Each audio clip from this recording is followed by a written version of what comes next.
Voice-tiimistä Pajukangas, morjes. Lähdettiin katsomaan, mitä Laihian laki on nimikkopelaajalle Vänttiselle kuuluu. Tervetuloa Kuparisaareen.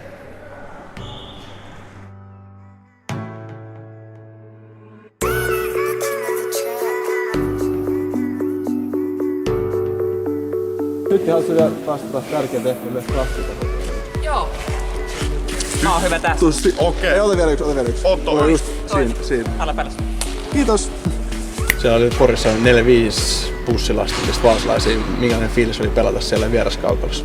No olihan se ihan loistava fiilis, että siinä oli niinkin paljon tullut vastaväkeä ja kuitenkin niin sanottu paikallispeli ja 6 pisteen ottelu niin sanotusti. Kyllähän se oli ihan loistava, varsinkin kun ne jäi sinne mesomaan vielä pelin jälkeen, niin kyllähän se on ihan oikeeta.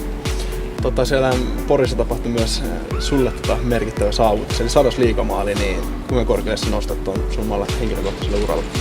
No aika vaikea vielä, ei sitä nyt oikein osaa vielä arvostaa varmaan ihan hirveästi, että ihan yksi maali muiden joukossa, mutta jos siinä on 603 peliä mennyt, niin ihan yhtä pitkään on mennyt kyllä kädet yllä vasemmalla pakilla, että ei toi nyt ihan hirveän hyvä saavutus niin kuin sinänsä on. Voice-tiimin Tytti Pajukangas, miten teillä on lähtenyt keskiviikkopäivä täällä toimistolla käyntiin?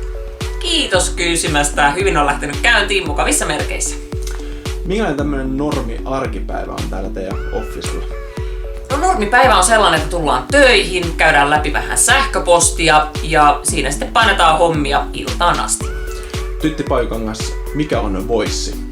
No Voice on huoleton laskutuspalvelu, jonka tarkoituksena on hoitaa laskutusrumpa asiakkaan puolesta. Mä oltiin eilen tuolla Vaasan jäähallissa moikkaa sportin hyökkääjä Tuomas Vänttistä, niin mitä yhteistä on Voicella ja jääkiekolla? Lätkässä sulla täytyy olla hyvä joukkue, että sä saat tehtyä maaleja ja tulosta. Ja Voicessa täytyy olla hyvä tiimi, että sä saat hoidettua homman kotiin ja pidettyä asiakkaat tyytyväisiä. Sulla on 18 liigamaalia tällä kaudella, niin missä tämmönen vire on löytynyt? Mitä niksejä? No en tiedä, on pyrkinyt ampua enemmän ja suht hyvällä prosentilla on pystynyt kyllä laittaa lötää pussiin, että se on ollut vähän niinku ja tosi paljon onnea myös käynyt ja näin poispäin, että se on sitten kaikkien summa. Niin. Sellaiset terveiset, että jatketaan hyvin alkanutta vuotta 2016. Voice-tiimi löytyy tutusta osoitteesta www.voice.fi ja pidetään hyvä meno ja tekemisen meininki yllä.